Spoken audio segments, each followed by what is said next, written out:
teman-temanku, Assalamualaikum warahmatullahi wabarakatuh. Hari ini saya berkunjung ke situs makam Syekh Magulung Sakti yang ada di Desa Karangkendal. Nah, sekarang saya berkunjung ke sini bersama Mas Jati Kesuma dan Anom Supriyadi dari Abdi Dalam Keraton Kanoman. Yuk guys, kita masuk ke dalam untuk bertemu dengan juru kunci yang ada di situs ini untuk bertanya tentang sejarah yang lebih lengkap lagi. Penasaran? Yuk kita masuk ke dalam. Ini dia pintu masuk menuju petilasan Syekh Magulung Sakti, dan di sekitarnya juga ada pemakaman umum. Nah, ini dia. Yuk kita masuk ke dalam. Seperti ini dia tempatnya. Yuk masuk ke dalam.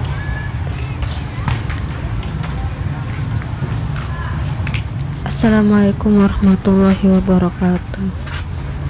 Nah, ini dia tempatnya seperti ini.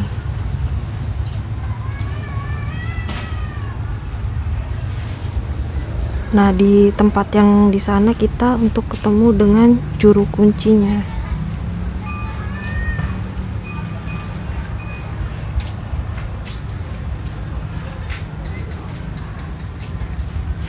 Ya, bagus.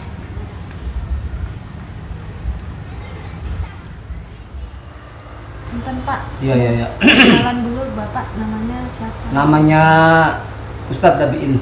Oh, Pak Ustadz. Bapak udah berapa lama di sini jadi juru kunci? Oh, selama dari masuk sampai sekarang setahun lebih aja lah, belum sampai 2 tahun belum. Ini Pak, saya niatnya datang ke sini pengen tahu sejarahnya Syekh Magulung Sakti itu. Iya, boleh. Biar dapat sejarah yang benar dari Iya. juru kuncinya langsung. Iya. Gitu. Boleh dijelasin? Boleh. Setahu saya Mbak ya. Jadi ini kan nama keramatnya Syekh Magulung Sakti. Iya. Dan juga masih ada lagi namanya, ada 5 Pak, Syekh Magulung Sakti. 1 Tamaya, Syekh Magulung Sakti. Yang kedua Sarip Sam. Yang ketiga Syekh Wilayatullah. Yang 4 Pangeran Soka. Yang kelima Syekh Arya Karangkendal. Itu nama ini. Sesuai nama desanya Karangkendal ya. Nah, nanti yang agak menyangkut Karangkendal itu Pangeran Arya Karangkendal ada. Ini julukan dari Syekh Syarif Hidayatullah. Sesudah menghancurkan Raja Galuh, akhirnya pulang sukses dengan Mas Kandasari, terus dikasih hadiah oleh Syekh Syarif, kamu kasih nama Pangeran Arya Karangkendal. Itu. Begitu ceritanya. Tadi anak ada ceritanya semua ini, Pak. biar tahu ya, Pak ya. Iya. Nah, tadi tuh Syekh Magulung Sakti. Kalau Syekh itu artinya orang yang lanjut usia.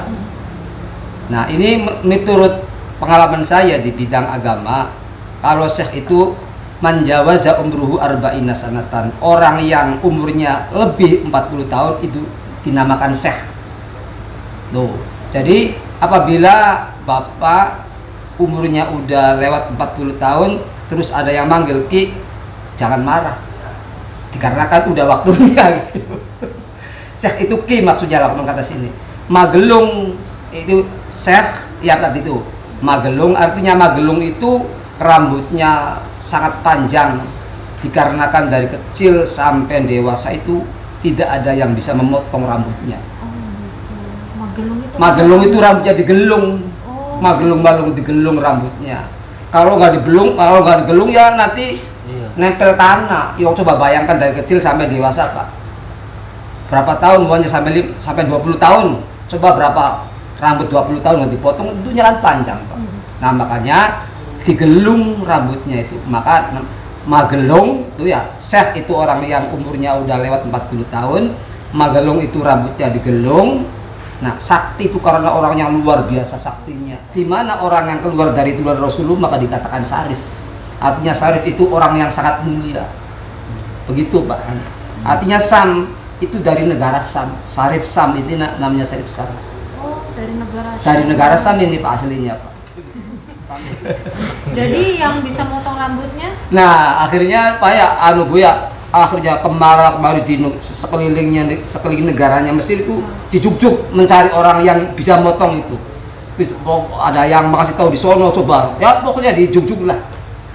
Akhirnya terpaksa nggak ada yang bisa memotong. Akhirnya mungkin Allah itu lebih tahu asing sungguh-sungguhnya orang yang pengen dipotong. Akhirnya ada yang kasih tahu, kalau memang kamu pengen dipotong rambutnya harus keluar dari negara Mesir. Ada yang kasih tahu begitu tuh Pak. Nah, di mana keluar aja? Apakah di Singapura atau di Amerika, apakah di Inggris? Adanya di Indonesia. Indonesianya adanya di Jawa Barat. Jawa Baratnya di kota Cirebon. Namanya itu Syekh Syarif Hidayatullah, dan ada mengatakan Mbah Kusangkan yang memotong itu. Itu akhirnya kan betapa bunganya ya, ada yang masih tahu.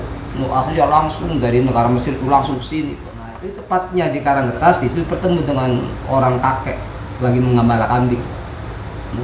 Akhirnya tanya Syekh Magelung, kakek, apa betul di sini ada yang bernama Syekh Syarif atau ada yang bernama Mbah Kusangkan? Emang ada apa? Ini kayaknya bukan orang sini, kata Jare, itu kata itunya, kakeknya itu. Emang betul kayak saya itu bukan orang sini, asli orang Mesir. Emang ada tujuan apa ke sini? Oh, ceritakan, saya itu dari Mesir, istilahnya dari semenjak kecil sampai dewasa nggak ada yang bisa memotong rambut.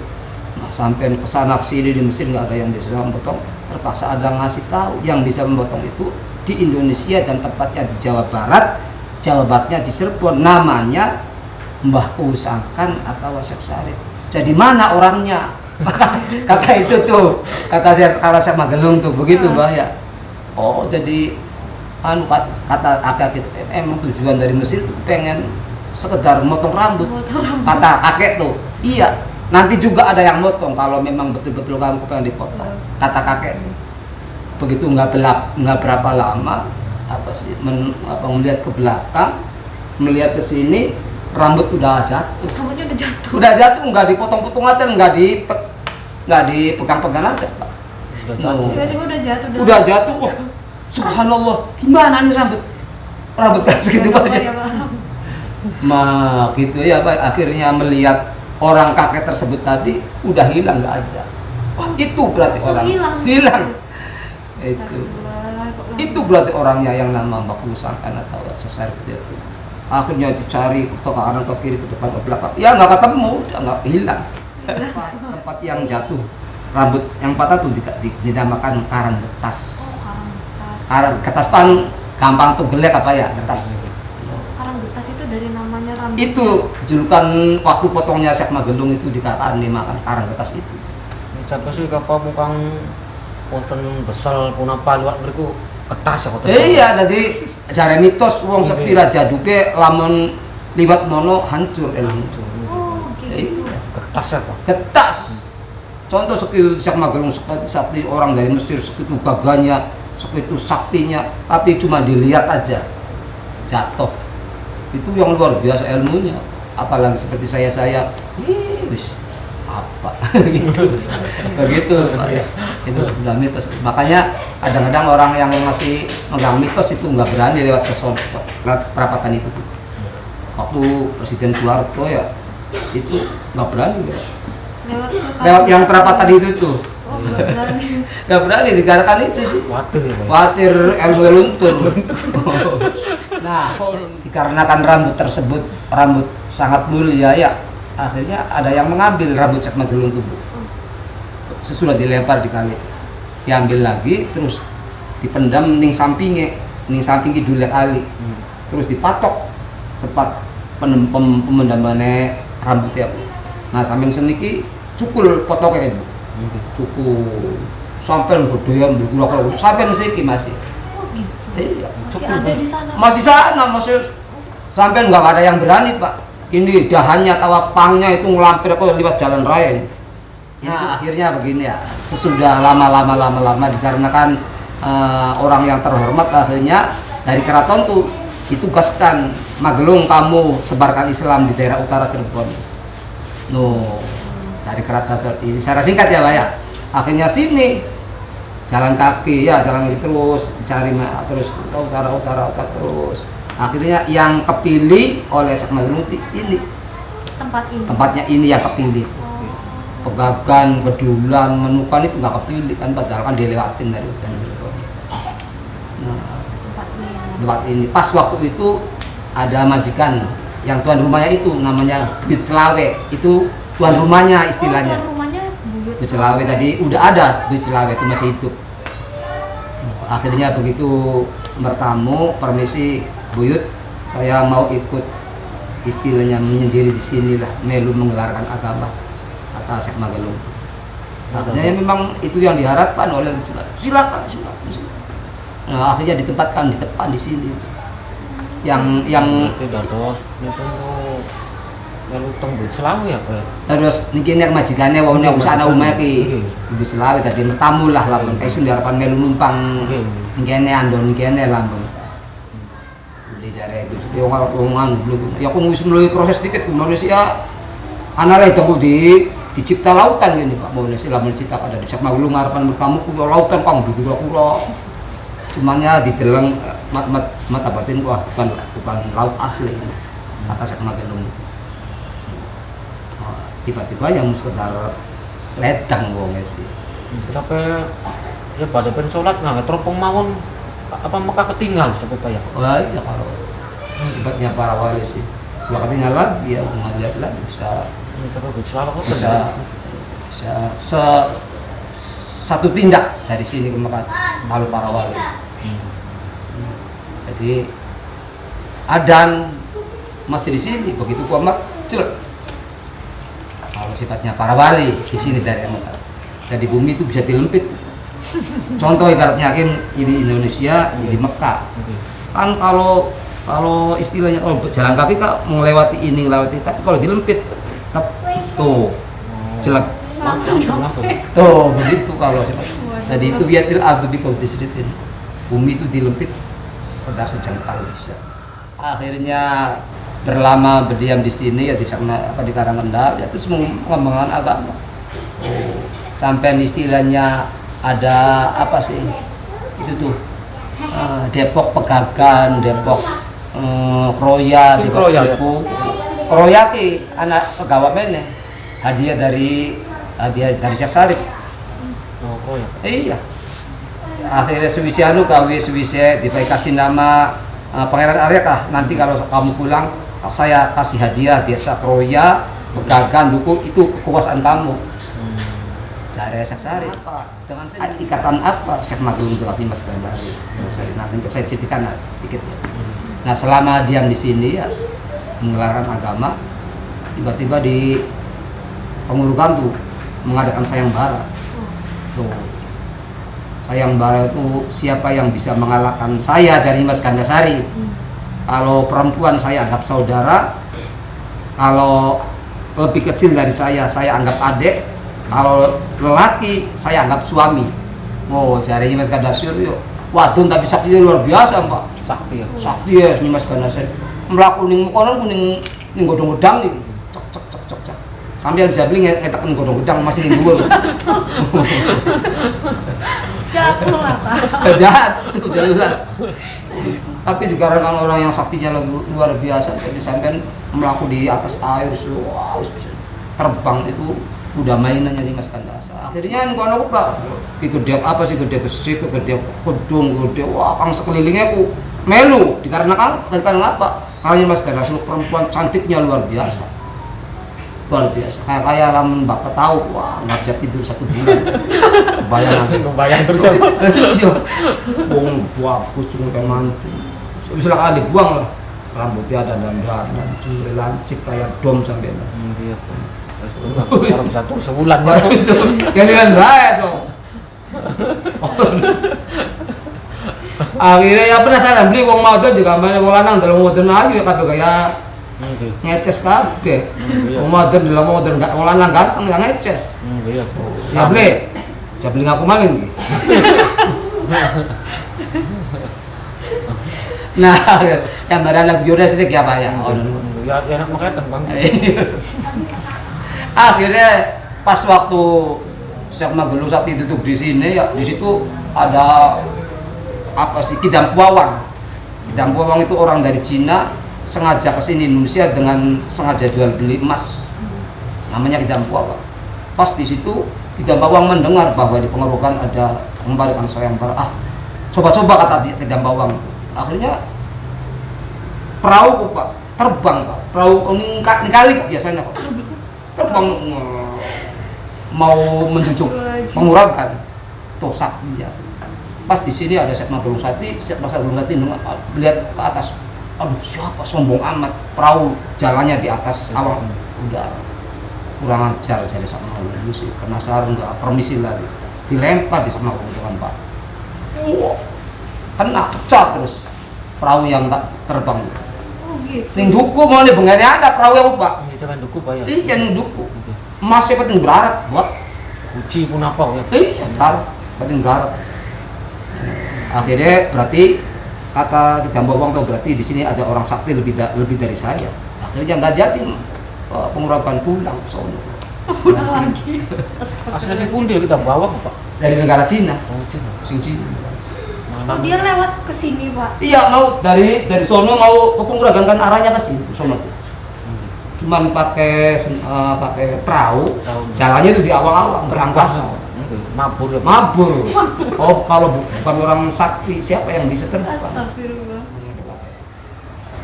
Akhirnya sombong amat dilempar. Akhirnya jatuh pecah di sono.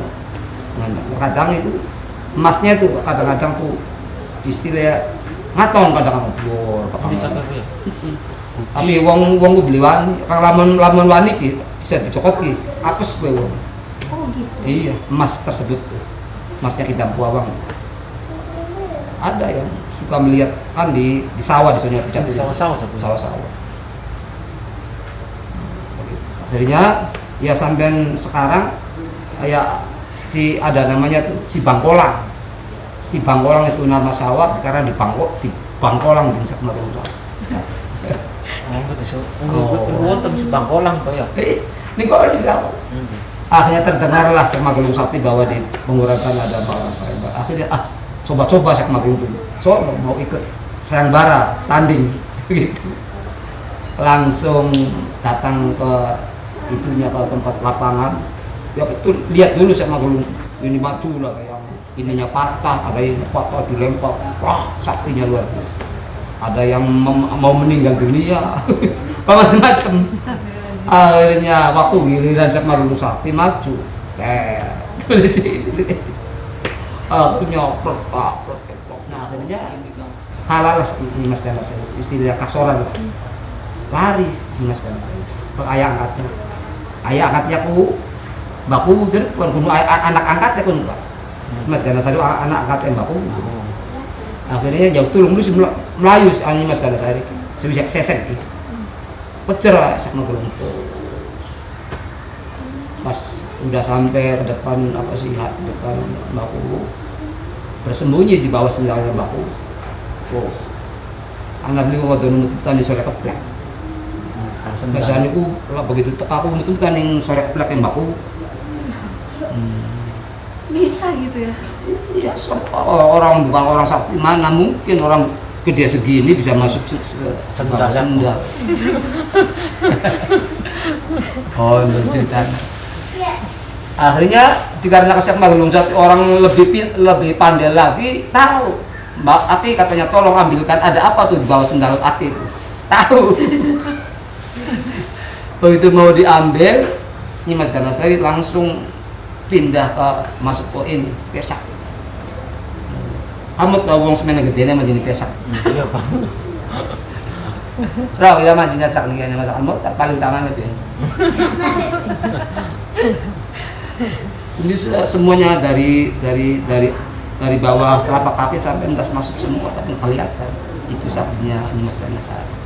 Tapi karena Syekh Magelung itu lebih sakti lagi dari ketahuan nggak jadi ki itu pindah lagi ke pesak katanya Acol ambilkan di dalam pesak mau diambil pindah lagi ning umut-umutan di sejauh kopongnya Mbak Pangeran Anu iku cepon slot menel umut-umutan aduh enak banget teh jajarin akhirnya sama apa sih Syekh Magelung itu karena pindah akhirnya nggak sadar tolonglah Akhirnya mau dibuka, nggak permisi lagi.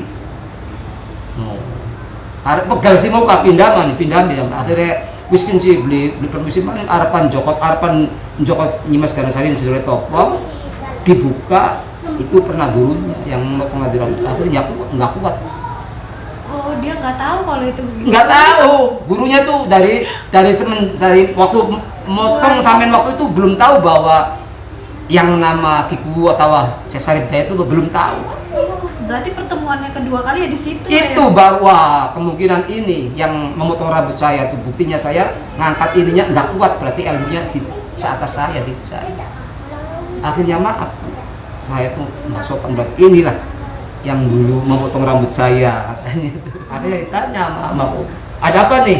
Dikejar-kejar kata Mbak Kuku. Terus jawab, Syekh Malung itu katanya tadi mengadakan sayang bara, siapa yang bisa mengalahkan Nyimas Ganasari, kalau perempuan dianggap saudara, kalau laki dianggap suaminya. Ini udah bukti, udah kalah. Katanya Syekh Magelung. Akhirnya aku itu ditanyain, apa bener Mas Ganasari kamu bilang begitu? Iya. Ya berarti udah kamu itu jadi suami kamu berarti.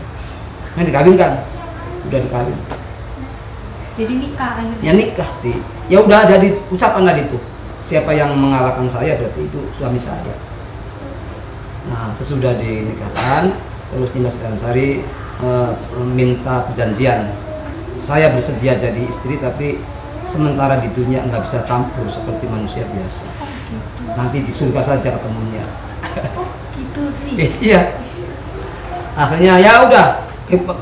Bagaimana Magelung, kamu terdengar permintaan dari Mas Ganasari? Iya benar. Bagaimana kamu menerima? Ya saya udah terima. Oh, ya udah sekarang kamu pulang ke Karanggendal, ya Mas Ganasari pulang ke Pengurakan. Oh, bisa di suami istri. Tapi ya enggak seperti saya. Berarti nanti di surga. Di surga. Ya, Ya sampai di sini sampai meninggal. Itu gilasan sejarah Syekh Magelung. Kuburannya pun di sini, Pak. Pak kangen apa cucunya kan benar dong. iya. Boleh Pak kami lihat ke sana Pak. Ya boleh. Makasih ya Pak.